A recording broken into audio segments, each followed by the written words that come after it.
ಗಾಡಿಯ ಶೋರೂಮ್ನಿಂದ ಹೊಸ ಕಾರನ್ನು ಮನೆಗೆ ತಂದಾಗ ಆಗುವ ಆ ರೋಮಾಂಚನ ನಮ್ಗೆಲ್ಲರಿಗೂ ಗೊತ್ತೇ ಇದೆ ಅಲ್ವಾ? ಹೌದು. ಆ ಕ್ಷಣದಲ್ಲಿ ಇನ್ನೇನು ಬೇಡ, ಈ ಜಗತ್ತಿನ ಅತಿ ದೊಡ್ಡ ಸುಖ ನಮ್ದೇ ಅನ್ಸಿರುತ್ತೆ. ಎಕ್ಸಾಕ್ಟ್ಲಿ. ಆದ್ರೆ ಸರಿಯಾಗಿ 1-2 ತಿಂಗಳ ನಂತರ ಏನಾಗುತ್ತೆ? ಆ ಕಾರ್ ಕೇವಲ ಒಂದು ದೈನಂದಿನ ವಾಹನ ಆಗ್ಬಿಡುತ್ತೆ. ಖಂಡಿತ. ಆ ರೋಮಾಂಚನ ಸಂಪೂರ್ಣವಾಗಿ ಮಾಯ ಆಗುತ್ತೆ. ನಮ್ಮ ಮನಸ್ಸು ತಕ್ಷಣವೇ ಮತ್ತೊಂದು ಹೊಸ ವಸ್ತುವಿನ ಕಡೆಗೋ, ಹೊಸ ಮನೆಯ ಕಡೆಗೋ ಅಥವಾ ಪ್ರಮೋಷನ್ ಕಡೆಗೋ ಹಾರುತ್ತೆ. ಹೌದು. ನಮ್ಮ ಮಿದುಳು ಈ ರೀತಿ ತಾತ್ಕಾಲಿಕ ಸುಖಗಳಿಗೆ ಯಾಕಿಷ್ಟೊನ್ನೊಕ್ಕೊಂಡಿದೆ? ಶಾಶ್ವತವಾದ ಆನಂದ ಅನ್ನೋದು ಕೇವಲ ಮರೀಚಿಕೆನಾ? ನೋಡಿ, ಇದೊಂದು ಅತ್ಯದ್ಭುತವಾದ ಪ್ರಶ್ನೆ. ಮನುಷ್ಯನ ಮನಸ್ಸಿನ ಮೂಲಭೂತ ಸಮಸ್ಯೆಯೇ ಇದು. ನಾವು ಸದಾಕಾಲ ನಮ್ಮ ಆಸೆಗಳ ಬೆನ್ನೇರಿ ಓಡ್ತಲೇ ಇರ್ತೀವಿ. ಒಂದು ಆಸೆ ಈಡೇರಿದ ತಕ್ಷಣ ಆ ಖಾಲಿ ಜಾಗದಲ್ಲಿ ಮತ್ತೊಂದು ಆಸೆ ಹುಟ್ಕೊಳ್ಳುತ್ತೆ. ಇದನ್ನೇ ನಾವು ಭೌತಿಕ ಸುಖದ ಅತಿದೊಡ್ಡ ಮಿತಿ ಅಂತೀವಿ. ಆದ್ರೆ ಸಾವಿರಾರು ವರ್ಷಗಳ ಹಿಂದೆಯೇ ನಮ್ಮ ಸನಾತನ ಧರ್ಮದ ಪ್ರಾಚೀನ ತತ್ವಜ್ಞಾನಿಗಳು ಈ ಸಮಸ್ಯೆಯನ್ನು ಬಹಳ ಆಳವಾಗಿ ವಿಶ್ಲೇಷಣೆ ಮಾಡಿದ್ರು. ಕೇವಲ ವಿಶ್ಲೇಷಣೆ ಮಾಡಿದ್ದಲ್ಲ, ಅದಕ್ಕೊಂದು ಶಾಶ್ವತವಾದ ಪರಿಹಾರವನ್ನು ಮತ್ತು ಒಂದು ಸ್ಪಷ್ಟವಾದ ಜೀವನದ ಚೌಕಟ್ಟನ್ನೂ ಕೂಡ ರೂಪಿಸಿದ್ರು ಅಲ್ವಾ? ಹೌದು, ಖಂಡಿತವಾಗಿಯೂ. ಇಂದಿನ ನಮ್ಮ ಈ ಆಳವಾದ ವಿಶ್ಲೇಷಣೆಯಲ್ಲಿ ನಾವು ಆ ಪ್ರಾಚೀನ ಚೌಕಟ್ಟನ್ನೇ ಬಿಡಿಸಿ ನೋಡಲಿದ್ದೇವೆ. ಈ ಪುರಾತನ ತತ್ವಗಳನ್ನ ಇಂದಿನ ನಮ್ಮ ಗಡಿಬಿಡಿಯ ದಿನನಿತ್ಯದ ಬದುಕಿಗೆ ಹೇಗೆ ಅಳವಡಿಸಿಕೊಳ್ಬೋದು ಅನ್ನೋದನ್ನ ನಾವು ಚರ್ಚೆ ಮಾಡ್ತೀವಿ. ಇದಕ್ಕೆ ಆಧಾರವಾಗಿ ನಮಗಿಂದು ಶಿವಮೊಗ್ಗದ ಶ್ರೀಮತಿ ವಿದ್ಯಾಭಾರತಿ ಮೆಮೋರಿಯಲ್ ಟ್ರಸ್ಟ್ ಪ್ರಕಟಿಸಿರುವ 2 ಅಮೂಲ್ಯವಾದ ಮೂಲಗಳಿವೆ. ಹೌದು. ಮೊದಲನೆಯದು ಆಧ್ಯಾತ್ಮಜ್ಞಾನ ಮತ್ತು ಅಮಲಭಕ್ತಿ ಕುರಿತಾದ ಒಂದು ಅತ್ಯಂತ ಗಹನವಾದ ಪ್ರಬಂಧ. ಎರಡನೆಯದು ಈ ಸಂಕೀರ್ಣವಾದ ಜ್ಞಾನವನ್ನ ಕೇವಲ ಪುಸ್ತಕದಲ್ಲಿಡದೆ ಜನಸಾಮಾನ್ಯರಿಗೆ ಉಚಿತವಾಗಿ ಹಂಚುತ್ತಿರುವ ಲೇಖಕರಾದ ಎನ್ ಜ್ಞಾನೇಂದ್ರ ರಾಮನಾಥ್ ಭಟ್ ಅವರ ಸ್ಫೂರ್ತಿದಾಯಕ ಬದುಕಿನ ಚಿತ್ರಣ. ಈ 2 ಮೂಲಗಳು ಒಟ್ಟಿಗೆ ಸೇರಿದಾಗ ನಮಗೆ ಕೇವಲ ಸೈದ್ಧಾಂತಿಕ ಜ್ಞಾನ ಮಾತ್ರ ಸಿಗುವುದಿಲ್ಲ, ಬದಲಾಗಿ ಆ ಜ್ಞಾನವನ್ನ ನಿಜ ಜೀವನದಲ್ಲಿ ಹೇಗೆ ಪ್ರಯೋಗಿಸಬಹುದು ಅನ್ನೋ ಸ್ಪಷ್ಟ ನಿದರ್ಶನ ಕೂಡ ಸಿಗುತ್ತೆ. ಸರಿ, ಇದರ ಹಿಂದಿನ ಮರ್ಮ ಏನು ಅಂತ ನೋಡೋಣ. ಲೇಖನವು ಬಹಳ ನೇರವಾಗಿ ಆಧ್ಯಾತ್ಮಜ್ಞಾನ ಅಂದ್ರೆ ಏನು ಅನ್ನೋ ಪ್ರಶ್ನೆಯಿಂದ ಆರಂಭವಾಗುತ್ತೆ. ಅಂದ್ರೆ ನಾವೆಲ್ಲರೂ ಅಂದುಕೊಂಡಂತೆ ಆಧ್ಯಾತ್ಮ ಅಂದ್ರೆ ಕೇವಲ ದೇವಸ್ಥಾನಕ್ಕೆ ಹೋಗುವುದೋ ಅಥವಾ ಪೂಜೆ ಮಾಡೋದೋ ಅಲ್ವಾ? ಖಂಡಿತ ಅಲ್ಲ. ಲೇಖನದ ಪ್ರಕಾರ ಪರಮಾತ್ಮ, ಜೀವಾತ್ಮ, ಈ ಜಗತ್ತಿನ ಸೃಷ್ಟಿ ಮತ್ತು ಪ್ರಳಯ, ಪ್ರಕೃತಿಯಲ್ಲಿರುವ ಸತ್ವ, ರಜಸ್ಸು ಮತ್ತು ತಮಸ್ಸು ಎಂಬ 3 ಗುಣಗಳ ಅರ್ಥೈಸಿಕೊಳ್ಳುವಿಕೆ ಇದು. ಅಷ್ಟೇ ಅಲ್ಲ, ಈ ಬ್ರಹ್ಮಾಂಡ ಮತ್ತು ನಮ್ಮ ದೇಹದೊಳಗಿನ ಪಿಂಡಾಂಡವನ್ನ ಆಳುವ 24 ತತ್ವಗಳ ಸಂಪೂರ್ಣ ಅರಿವೇ ಆಧ್ಯಾತ್ಮ ಜ್ಞಾನ. ಇದು ಕೇಳೋದಕ್ಕೆ ಸ್ವಲ್ಪ ಸಂಕೀರ್ಣವಾಗಿದೆ ಅನಿಸ್ತಿಲ್ವಾ? ಮೇಲ್ನೋಟಕ್ಕೆ ಹಾಗೆ ಅನಿಸಬಹುದು. ಆದ್ರೆ ಇದನ್ನ ನಮ್ಮ ಅಸ್ತಿತ್ವದ ಒಂದು ಮೂಲ ನಕ್ಷೆ ಅಥವಾ ಬೇಸಿಕ್ ಬ್ಲೂ ಪ್ರಿಂಟ್ ಅಂತ ಭಾವಿಸಿ. ಓಕೆ. ಜಗತ್ತಿನ ಪ್ರತಿಯೊಂದು ಜೀವಿಯೂ, ಅದು ಇರುವೇ ಇರ್ಲಿ ಅಥವಾ ಮನುಷ್ಯನಿರ್ಲಿ, ಮೂಲತಃ ಬಯಸುವುದು ಒಂದೇ, ಅದು ಸುಖ. ದುಃಖವನ್ನು ಯಾರೂ ಬಯಸುವುದಿಲ್ಲ. ಹೌದು, ಅದು ಯೂನಿವರ್ಸಲ್ ಫ್ಯಾಕ್ಟ್. ಲೇಖನವು ಬಹಳ ಸ್ಪಷ್ಟವಾಗಿ ಈ ಸುಖವನ್ನು 2 ವಿಧಗಳಾಗಿ ವಿಂಗಡಿಸುತ್ತೆ. ಈ ಜನ್ಮದಲ್ಲಿ ನಾವು ನಮ್ಮ ಪಂಚೇಂದ್ರಿಯಗಳ ಮೂಲಕ ಅನುಭವಿಸುವ ಭೌತಿಕ ಸುಖವನ್ನ ಇಹಸುಖ ಅಂತ ಕರೆಯಲಾಗುತ್ತೆ. ಮತ್ತು ಮರಣಾನಂತರದ ಯಾವುದೇ ಮಿತಿ ಇಲ್ಲದ ಶಾಶ್ವತ ಸುಖವನ್ನ ಪರಸುಖ ಅಂತ ಕರೆಯಲಾಗುತ್ತೆ. ಎಕ್ಸಾಕ್ಟ್ಲಿ. ಒಂದ್ ನಿಮಿಷ, ಇದು ಕೇಳಲು ಚೆನ್ನಾಗಿದೆ, ಆದರೆ ಪ್ರಾಯೋಗಿಕವಾಗಿ ಯೋಚಿಸಿ ನೋಡಿ. ನಾವು ಮನುಷ್ಯರು ನಮಗೆ ನಮ್ಮ ಇಂದ್ರಿಯಗಳ ಮೂಲಕ ಸಿಗುವ ಸುಖವೇ ಸತ್ಯ ಅಂತ ನಂಬುವ ಅಭ್ಯಾಸ ಅಲ್ವಾ? ಹೌದು. ಕಣ್ಣಿಗೆ ಕಾಣುವ ಸುಖವನ್ನು ಬಿಟ್ಟು ಆ ಕಣ್ಣಿಗೆ ಕಾಣದ ಯಾವುದೋ ಪರಸುಖದ ಹಿಂದೆ ಹೋಗಲು ಹೇಗೆ ಸಾಧ್ಯ? ಅದಕ್ಕಾಗಿಯೇ ಬಹುಶಃ ನಾವೆಲ್ಲರೂ ಈ ಇಹಸುಖದ ಹಿಂದೆಯೇ ಸದಾ ಓಡುತ್ತಿರೋದು, ಹೌದಲ್ವಾ? ನಿಖರವಾಗಿ. ಲೇಖನವು ಇದನ್ನೇ ಬಹಳ ಮಾರ್ಮಿಕವಾಗಿ ವಿವರಿಸುತ್ತೆ. ಪರಸುಖ ಅನ್ನೋದು ನಮ್ಮ ಕಣ್ಣಿಗೆ ಕಾಣೋದಿಲ್ಲ, ಅದು ಇಂದ್ರಿಯಗಳಿಗೆ ನಿಲುಕುವುದಿಲ್ಲ. ಕರೆಕ್ಟ್. ಮನುಷ್ಯನ ಸಹಜ ಪ್ರವೃತ್ತಿಯೆಂದರೆ ತಕ್ಷಣದ ಫಲಿತಾಂಶ ಬೇಕು ಅನ್ನೋದು.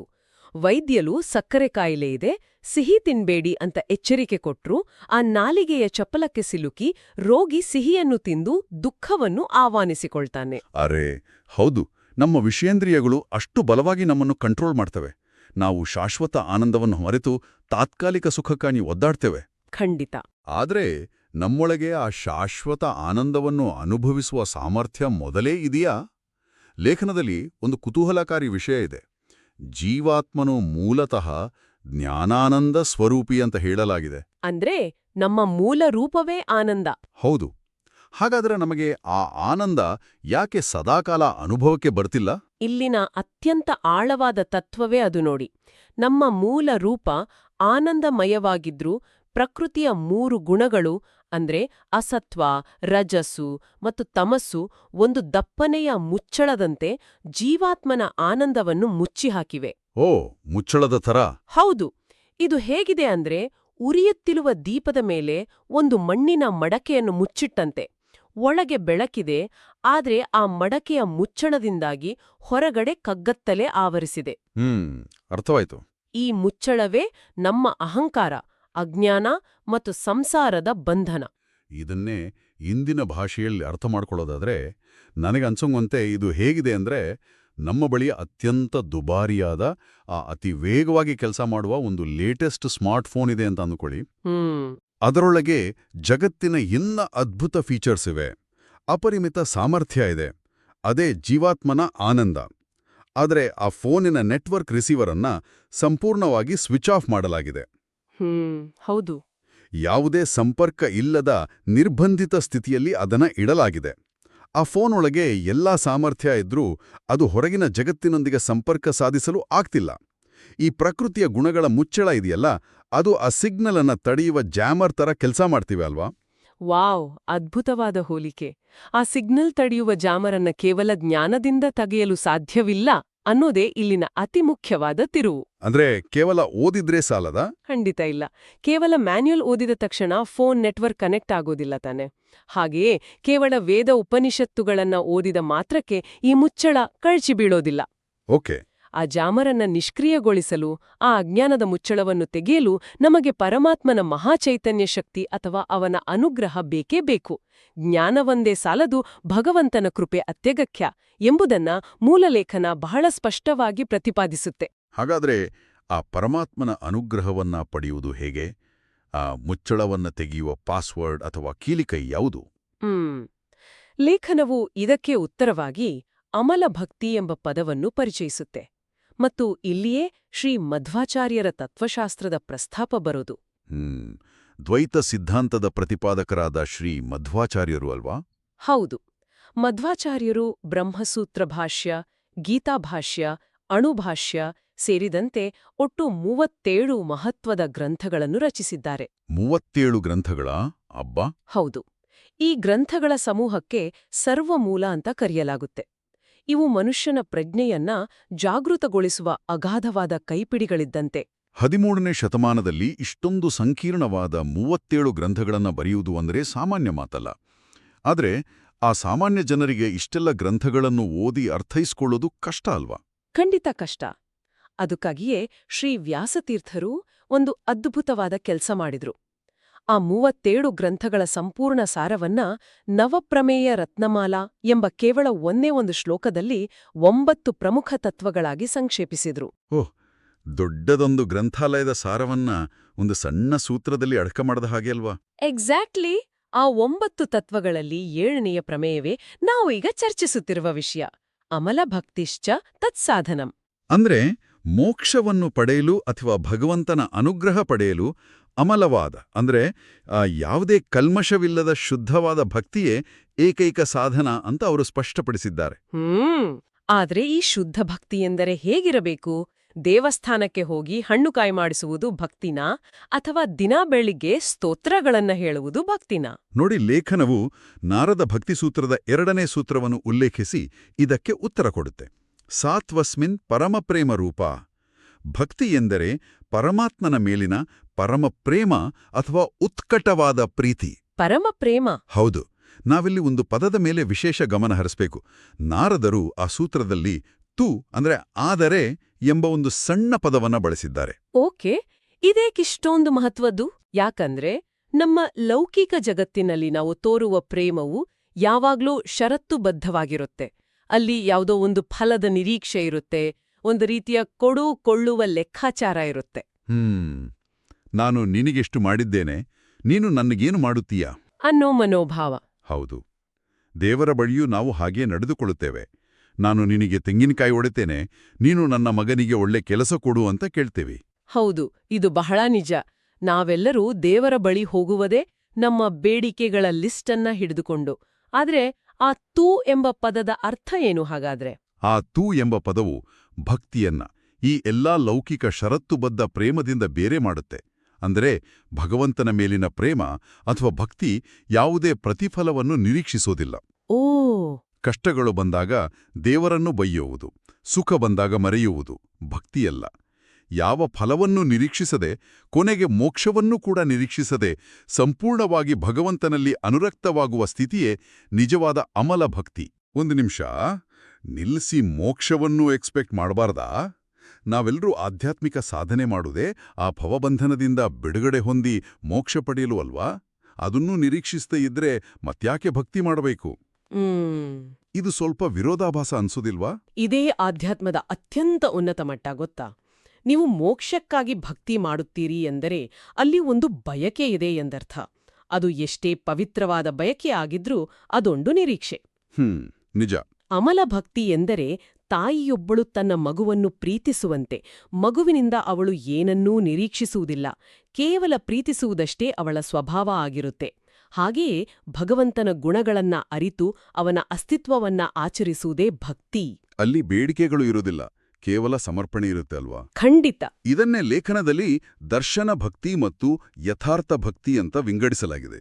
ಕೇವಲ 4 ಜನ ನೋಡ್ಲಿ ಅಂತ, ಸಮಾಜದಲ್ಲಿ ಗೌರವ ಸಿಗ್ಲಿ ಅಂತ ಆಡಂಬರದಿಂದ ಮಾಡುವ ಪೂಜೆ ಕೇವಲ ತೋರಿಕೆಯ ಭಕ್ತಿ ಅಥವಾ ದರ್ಶನ ಭಕ್ತಿ. ಹೌದು. ಆದರೆ ಯಥಾರ್ಥ ಅಥವಾ ಸತ್ಯಭಕ್ತಿ ಎನ್ನುವುದು ಸಂಪೂರ್ಣವಾಗಿ ನಮ್ಮ ಅಂತರಂಗದಲ್ಲಿ ನಡೆಯುವ ಪ್ರಕ್ರಿಯೆ.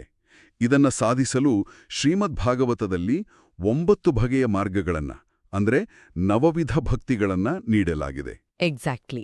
ಅವುಗಳೆಂದರೆ ಶ್ರವಣ, ಅಂದ್ರೆ ದೇವರ ಲೀಲೆಗಳನ್ನು ಕೇಳುವುದು, ಕೀರ್ತನ, ಸ್ಮರಣ, ಪಾದಸೇವನ, ಅರ್ಚನ, ವಂದನ, ದಾಸ್ಯ, ಸಖ್ಯ ಅಂದ್ರೆ ಸ್ನೇಹ, ಮತ್ತು ಆತ್ಮನಿವೇದನ.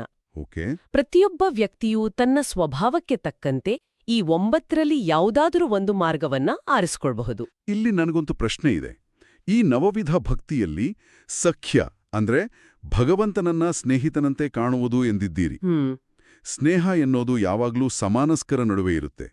ಈ ಬ್ರಹ್ಮಾಂಡವನ್ನೇ ಸೃಷ್ಟಿಸಿದ ಅಗಾಧವಾದ ಶಕ್ತಿಯ ಜೊತೆ ಒಬ್ಬ ಸಾಮಾನ್ಯ ಮನುಷ್ಯ ಹೇಗೆ ತಾನೇ ಸ್ನೇಹಿತನಾಗಿರಲು ಸಾಧ್ಯ? ಇದು ಪ್ರಾಕ್ಟಿಕಲ್ ಆಗಿ ಹೇಗೆ ಕೆಲಸ ಮಾಡುತ್ತೆ? ಬಹಳ ಸೂಕ್ಷ್ಮವಾದ ಪ್ರಶ್ನೆ ಇದು. ಸಖ್ಯ ಭಕ್ತಿ ಎಂದರೆ ಭಗವಂತನನ್ನು ನಮ್ಮ ಅಹಂಕಾರದ ಮಟ್ಟಕ್ಕೆ ಇಳಿಸುವುದಲ್ಲ, ಬದಲಾಗಿ ನಮ್ಮ ಪ್ರಜ್ಞೆಯನ್ನು ಅವನ ಮಟ್ಟಕ್ಕೆ ಏರಿಸಿಕೊಳ್ಳುವುದು. ಓಕೆ. ಮಹಾಭಾರತದಲ್ಲಿ ಅರ್ಜುನ ಮತ್ತು ಕೃಷ್ಣನ ನಡುವಿನ ಸಂಬಂಧವೇ ಇದಕ್ಕೆ ಅತ್ಯುತ್ತಮ ಉದಾಹರಣೆ. ಅರ್ಜುನನು ಕೃಷ್ಣನೊಂದಿಗೆ ಎಷ್ಟೇ ಸಲಿಗೆಯಿಂದ ಇದ್ದರೂ ಕೃಷ್ಣನ ವಿಶ್ವಸ್ವರೂಪವನ್ನು ಕಂಡಾಗ ಅವನಿಗೆ ಅರಿವಾಗುವುದು ಭಗವಂತನ ಅಗಾಧತೆ. ನಿಜ. ಸಖ್ಯಭಕ್ತಿಯಲ್ಲಿ ಭಯ ಇರುವುದಿಲ್ಲ, ಸಂಪೂರ್ಣ ನಂಬಿಕೆ ಇರುತ್ತೆ. ನಾನು ಏನೇ ತಪ್ಪು ಮಾಡಿದ್ರೂ ನನ್ನ ಈ ಗೆಳೆಯ ನನ್ನನ್ನು ಸರಿದಾರಿಗೆ ತರುತ್ತಾನೆ ಎಂಬ ಆಳವಾದ ವಿಶ್ವಾಸ ಇರುತ್ತೆ. ಇದೆಲ್ಲವೂ ಕೇಳಲು ಬಹಳ ಆದರ್ಶಪ್ರಾಯವಾಗಿದೆ. ಗಹನವಾದ ತತ್ವಶಾಸ್ತ್ರ, ಪರಮಪ್ರೇಮ, ನವವಿಧ ಭಕ್ತಿ ಎಲ್ಲವೂ ಅದ್ಭುತವಾಗಿದೆ. ಆದರೆ ಮತ್ತೆ ಅದೇ ಪ್ರಶ್ನೆ ಕಾಡುತ್ತೆ. ಯಾವ ಪ್ರಶ್ನೆ? ಆಧುನಿಕ ಜಗತ್ತಿನಲ್ಲಿ ಬದುಕ್ತಿರುವ ನಾವು ಪ್ರತಿದಿನ ಬೆಳಿಗ್ಗೆ ಎದ್ದು ಟ್ರಾಫಿಕ್ನಲ್ಲಿ ಒದ್ದಾಡಿ ಆಫೀಸ್ಗೂ ಹೋಗ್ಬೇಕು, ಮನೆ ಸಾಲದ EMI ಕಟ್ಟಬೇಕು, ಮಕ್ಕಳ ಶಿಕ್ಷಣದ ಜವಾಬ್ದಾರಿ ಹೊರಬೇಕು. ಹೌದು. ಈ ದೈನಂದಿನ ಗಡಿಬಿಡಿಯ ನಡುವೆ ಇಂತಹ ಉನ್ನತ ಮಟ್ಟದ ತತ್ವಜ್ಞಾನವನ್ನ ಅಳವಡಿಸಿಕೊಡೋದು ಹೇಗೆ? ಆಧ್ಯಾತ್ಮ ಎಂದ ಇದೆಲ್ಲವನ್ನು ಬಿಟ್ಟು ಕಾಡಿಗೆ ಹೋಗುವುದೇ? ಖಂಡಿತ ಇಲ್ಲ. ಕಾಡಿಗೆ ಓಡಿ ಹೋಗುವುದು ಆಧ್ಯಾತ್ಮವಲ್ಲ, ಅದು ಪಲಾಯನವಾದ. ನಮ್ಮ ಸನಾತನ ಧರ್ಮದಲ್ಲಿ ಸಾಮಾನ್ಯ ಮನುಷ್ಯನಿಗೆಂದೇ ಬಹಳ ಸ್ಪಷ್ಟವಾದ ಒಂದು ಜೀವನದ ನೀಲನಕ್ಷೆ ಇದೆ. ಓಕೆ, ಅದೇನು? ಲೇಖನವು ಜೀವನದ 4 ಗುರಿಗಳನ್ನ ಅಂದ್ರೆ ಪುರುಷಾರ್ಥಗಳನ್ನ ಮತ್ತು ಜೀವನದ 4 ಘಟ್ಟಗಳನ್ನ ಅಂದ್ರೆ ಆಶ್ರಮಗಳನ್ನ ಬಹಳ ಅಚ್ಚುಕಟ್ಟಾಗಿ ವಿವರಿಸುತ್ತೆ. ಧರ್ಮ, ಅರ್ಥ, ಕಾಮ ಮತ್ತು ಮೋಕ್ಷ ಎಂಬ 4 ಗುರಿಗಳಿದೆ. ಹಾಗೆಯೇ ಬ್ರಹ್ಮಚರ್ಯ, ಗೃಹಸ್ಥ, ವಾನಪ್ರಸ್ಥ ಮತ್ತು ಸನ್ಯಾಸ ಎಂಬ 4 ಹಂತಗಳಿವೆ. ಹಾಗಾದರೆ ಸಂಸಾರದಲ್ಲಿ ಇರೋದು ಕೂಡ ಈ ನೀಲನಕ್ಷೆಯ ಒಂದು ಭಾಗವೇ? ಹೌದು. ಕೇವಲ ಭಾಗವಲ್ಲ, ಗೃಹಸ್ಥಾಶ್ರಮವೇ ಇಡೀ ಸಮಾಜದ ಅಡಿಪಾಯ. ಮನುಷ್ಯನಿಗೆ ಅರ್ಥ ಅಂದ್ರೆ ಸಂಪತ್ತು, ಸಂಪಾದನೆ ಮತ್ತು ಕಾಮ ಅಂದ್ರೆ ಸುಖದ ಅಪೇಕ್ಷೆ, ಇವೆರಡೂ ಸ್ವಾಭಾವಿಕವಾದದ್ದು. ಖಂಡಿತ. ಸನಾತನ ಧರ್ಮ ಇವುಗಳನ್ನ ವಿರೋಧಿಸುವುದಿಲ್ಲ.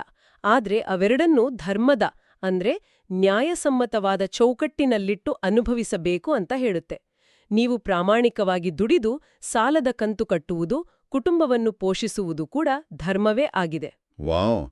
ಅಂದ್ರೆ ಸಂಸಾರದಲ್ಲಿ ಇದ್ದುಕೊಂಡೇ ಧರ್ಮಬದ್ಧವಾಗಿ ಬದುಕುವುದು ಆಧ್ಯಾತ್ಮಿಕ ಪ್ರಯಾಣದ ಒಂದು ಬಹುದೊಡ್ಡ ಸಾಧನೆ ಅಲ್ವಾ? ಎಕ್ಸಾಕ್ಟ್ಲಿ. ಆಮೇಲೆ ವಯಸ್ಸಾದ್ಮೇಲೆ ಬರುವ ವಾನಪ್ರಸ್ಥ ಮತ್ತು ಸನ್ಯಾಸ ಹಂತಗಳ ಬಗ್ಗೆ ಏನ್ ಹೇಳ್ತೀರಿ? ಗೃಹಸ್ಥಾಶ್ರಮದ ಜವಾಬ್ದಾರಿಗಳು ಮುಗಿದ ಮೇಲೆ ಅಂದ್ರೆ ಮಕ್ಕಳ ಶಿಕ್ಷಣ, ಅವರ ಭವಿಷ್ಯದ ದಾರಿ ಸುಗಮವಾದ ಮೇಲೆ ಮನುಷ್ಯ ನಿಧಾನವಾಗಿ ಲೌಕಿಕ ವ್ಯಾಮೋಹಗಳಿಂದ ಹಿಂದೆ ಸರಿಬೇಕು. ಅದೇ ವಾನಪ್ರಸ್ಥ. ಇಲ್ಲಿ ಭೌತಿಕ ಸಂಪತ್ತಿಗಿಂತ ಧ್ಯಾನ ಮತ್ತು ಆಧ್ಯಾತ್ಮಿಕ ಚಿಂತನೆಯ ಕಡೆಗೆ ಒಲವು ತೋರಬೇಕು.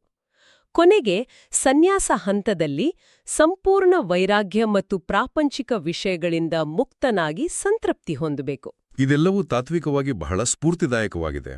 ಆದರೆ ಇದು ಇಂದಿನ ಕಾಲದಲ್ಲಿ ನಿಜಕ್ಕೂ ಸಾಧ್ಯವೇ ಅನ್ನೋ ಅನುಮಾನ ಯಾರಿಗಾದರೂ ಬರುತ್ತೆ. ಹೌದು. ಆದರೆ ನಮ್ಮ ಮುಂದಿರುವ ಎರಡನೇ ಮೂಲ ಈ ಅನುಮಾನವನ್ನು ಸಂಪೂರ್ಣವಾಗಿ ಸುಳ್ಳು ಮಾಡುತ್ತೆ. ಯಾಕಂದ್ರೆ ಈ ಪ್ರಬಂಧವನ್ನ ಬರೆದ ಲೇಖಕರು ಕೇವಲ ತಾತ್ವಿಕವಾಗಿ ಬರೆದಿಲ್ಲ, ಬದಲಾಗಿ ತಮ್ಮ ಬದುಕನ್ನೇ ಅದಕ್ಕೊಂದು ಉದಾಹರಣೆಯಾಗಿ, ಒಂದು ಪ್ರಾಕ್ಟಿಕಲ್ ಕೇಸ್ ಸ್ಟಡಿಯಾಗಿ ನಮ್ಮ ಮುಂದೆ ನಿಲ್ಲಿಸಿದ್ದಾರೆ. ಹೌದು, ಅವರೇ ಜ್ಞಾನೇಂದ್ರ ರಾಮನಾಥ ಭಟ್ ಅವರು. ಎಕ್ಸಾಕ್ಟ್ಲಿ. ನಾವಿಲ್ಲಿ ಗಮನಿಸಬೇಕಾದ ರೋಚಕ ವಿಷಯ ಅಂದ್ರೆ, ನಾವು ಇಷ್ಟೊತ್ತು ಮಾತನಾಡಿದ ಗೃಹಸ್ಥಾಶ್ರಮ ಮತ್ತು ವಾನಪ್ರಸ್ಥವನ್ನ ಕೇವಲ ಪುಸ್ತಕದಲ್ಲಿ ಓದುವುದರ ಬದಲು ನಮ್ಮ ಕಣ್ಣು ಮುಂದೆಯೇ ಅದನ್ನು ಬದುಕಿ ತೋರುತ್ತಿರುವ ವ್ಯಕ್ತಿ ಇವರು. ಜ್ಞಾನೇಂದ್ರ ರಾಮನಾಥ ಭಟ್ ಅವರು 1953ರಲ್ಲಿ ಉಡುಪಿಯಲ್ಲಿ ಜನಿಸಿದ್ರು. ವೇದಮೂರ್ತಿ, ರಾಮನಾಥ ಭಟ್ ಮತ್ತು ದೇವಕಿ ಅಮ್ಮ ಅವರ ಪುತ್ರನಾಗಿ ಸಾಂಪ್ರದಾಯಿಕ ಪರಿಸರದಲ್ಲಿ ಬೆಳೆದ್ರೂ ಅವರು ಆರಿಸಿಕೊಂಡದ್ದು ಬ್ಯಾಂಕಿಂಗ್ ವೃತ್ತಿ. ಅಂದ್ರೆ ಅವರು ನೇರವಾಗಿ ಯಾವ ಸನ್ಯಾಸವನ್ನೂ ತೆಗೆದುಕೊಳ್ಳಿಲ್ಲ, ಬದಲಾಗಿ ಕೆನರಾ ಬ್ಯಾಂಕ್ನಲ್ಲಿ ಬರೋಬ್ಬರಿ 37 ವರ್ಷಗಳ ಕಾಲ ಸುದೀರ್ಘ ಸೇವೆ ಸಲ್ಲಿಸಿದ್ರು. ಹೌದು. ದೆಹಲಿ, ಭೋಪಾಲ್, ಬೆಂಗಳೂರು, ಹಾಸನ, ಚಿಕ್ಕಮಗಳೂರು, ಶಿವಮೊಗ್ಗ ಹೀಗೆ ದೇಶದ ನಾನಾ ಕಡೆ ಕೆಲಸ ಮಾಡಿದ್ರು, ಕುಟುಂಬವನ್ನು ಮುನ್ನಡೆಸಿದ್ರು. ಇದು ಅವರು ತಮ್ಮ ಗೃಹಸ್ಥ ಆಶ್ರಮವನ್ನ ಎಷ್ಟು ಯಶಸ್ವಿಯಾಗಿ ಧರ್ಮಯುಕ್ತವಾಗಿ ನಿಭಾಯಿಸಿದ್ದಾರೆ ಅನ್ನೋದನ್ನ ತೋರಿಸುತ್ತೆ ಅಲ್ವಾ? ಖಂಡಿತವಾಗಿ. ಗೃಹಸ್ಥಾಶ್ರಮದ ಜವಾಬ್ದಾರಿಗಳಿಂದ ಓಡಿ ಹೋಗದೆ ಅದನ್ನೆಲ್ಲ ಸಮರ್ಥವಾಗಿ ನಿಭಾಯಿಸಿದ್ರು. ಆದ್ರೆ ಅವರ ಬದುಕಿನ ನಿಜವಾದ ತಿರುವು ಶುರುವಾಗೋದು 2013ರಲ್ಲಿ ಅವರು ರಿಟೈರ್ ಆದ ಬಳಿಕ. ವೃತ್ತಿಯಿಂದ ನಿವೃತ್ತಿಯಾದ ಮೇಲೆ ಬಹುತೇಕರು ಕೇವಲ ಟಿವಿ ನೋಡ್ಕೊಂಡೋ ಕಾಲಹರಣ ಮಾಡ್ಕೊಂಡೋ ವಿಶ್ರಾಂತಿ ಪಡೀತಾರೆ. ಆದ್ರೆ ಜ್ಞಾನೇಂದ್ರ ರಾಮನಾಥ ಭಟ್ ಅವರು ಹಾಗೆ ಮಾಡ್ಲಿಲ್ಲ.